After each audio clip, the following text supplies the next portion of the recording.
पश्चिम बंगाल विधानसभा चुनाव 2 चरणों में होना था और 2 चरण कंप्लीट हुआ और उसके बाद अब मतपेटियों की गिनती शुरू होगी 4 मई को।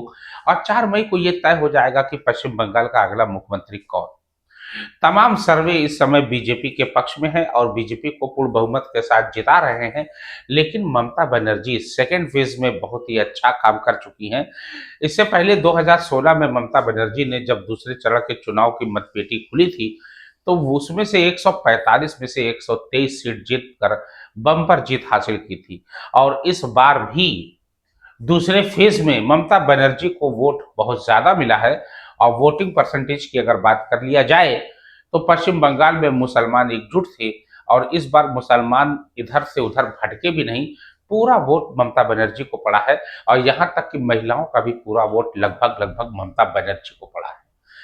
हालांकि तमाम सर्वे, चाहे इंडिया टुडे सर्वे हो चाहे चाणक्य सर्वे हो, ये सब बीजेपी की जीत की गूंज बजा रहे हैं और बीजेपी को जीत का सेहरा बंधा रहे हैं और बीजेपी को जीत मान चुके हैं।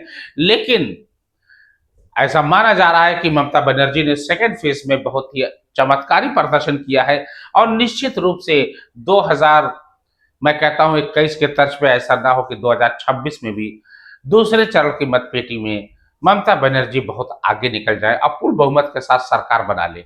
बीजेपी की हमेशा मंशा रही है कि वो पश्चिम बंगाल में सरकार बनाए, लेकिन वो हर बार सरकार बनाने में विफल हो जाती है। इसका सबसे बड़ा कारण है ममता बनर्जी। हालांकि शुभेंदु अधिकारी, जो कि बीजेपी में पश्चिम बंगाल के विपक्ष के नेता हैं और पूरे जोर शोर के साथ इस समय चुनाव में थे, अब पूरी चुनाव रैली भी किया और बीजेपी के तमाम दिग्गज नेता, बड़े बड़े नेता, चाहे वो अमित अनिल चंद्र शाह जी हों, नरेंद्र दामोदर दास मोदी हों, चाहे वो जेपी नड्डा हों, चाहे वो धर्मेंद्र प्रधान हो, चाहे वो उत्तर प्रदेश के मुख्यमंत्री योगी आदित्यनाथ हो, राजनाथ सिंह हो, इन सब लोगों ने बीजेपी की ओर से बहुत मेहनत किया, जमीन पर उतरे, रैलियां किया, रोड शो किया। लेकिन पश्चिम बंगाल में अगर देखा जाए ना तो निश्चित रूप से ममता बनर्जी की लोकप्रियता बहुत ज्यादा है और वहां पर हर नुक्कड़, हर गली में, हर चौराहे पर आपको टीएमसी के कार्यकर्ता मिलेंगे और बहुत ही मुखर कार्यकर्ता मिलेंगे।